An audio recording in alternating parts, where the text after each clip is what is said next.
Hello, my name is Jan Benham, founder and CEO of the Aroma Shop and Jan Benham's Cosmetics. A very warm welcome to you today on Saturday the 5th of February in 2022.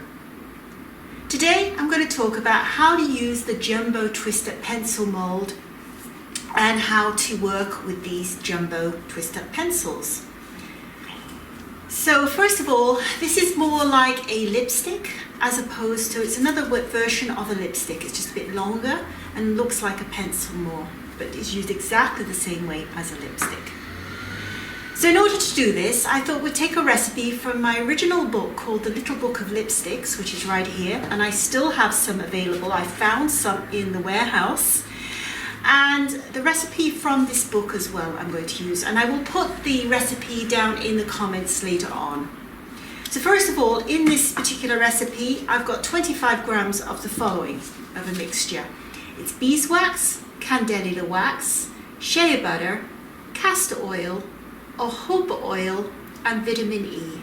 So this is a completely natural product. The pigment I'm going to use is something from my Impact Pigments called Spice. So again, it's completely 100% natural, and this is vegan as well.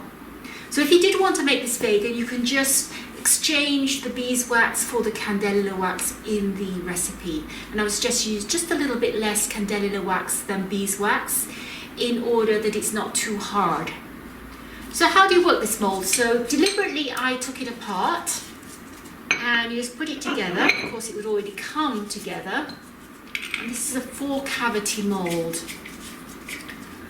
And we just put this in.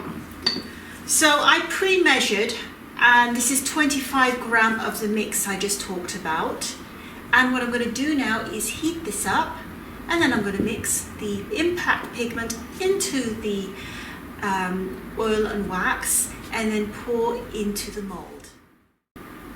So I've just melted this, waxes and oils, in a bain-marie, which is basically a pot in boiling water.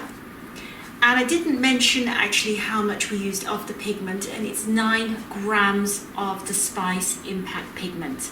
So now I'm going to pour this directly in. It mixes pretty well, so you don't have to pre-mix these impacts.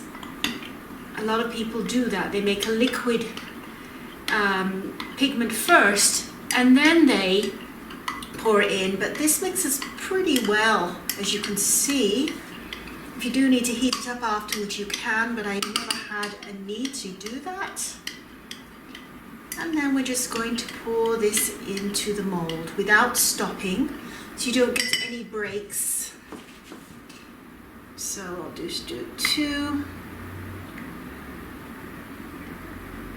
And the second one. So we just normally keep on continuing. So that's how you fill up the mold. Next we're going to demold. So I waited about 10 minutes, and then I'm going to demold. And how you do this, you just scrape off the top. You can reuse, remelt and re-pour. And this mold comes with a case fitter for a reason. The lipstick molds, you don't really need a case fitter, but in this case I would suggest you get a case fitter, and we don't now sell them without them. So you just pop that on top there.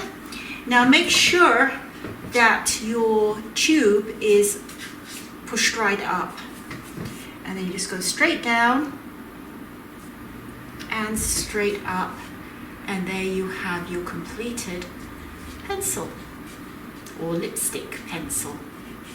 So it works exactly the same way as a lipstick, and I'll do the same with the other 2. Straight down, straight up, and easy peasy. I'll do the third one, and again. So this is a completely 100% natural lipstick. It could also be used on the cheeks as well as a kind of bronzer. So it could be used as a lip or cheek colorant. So if you have any questions, please feel free to ask me, and I look forward to seeing you again. And it's bye for now.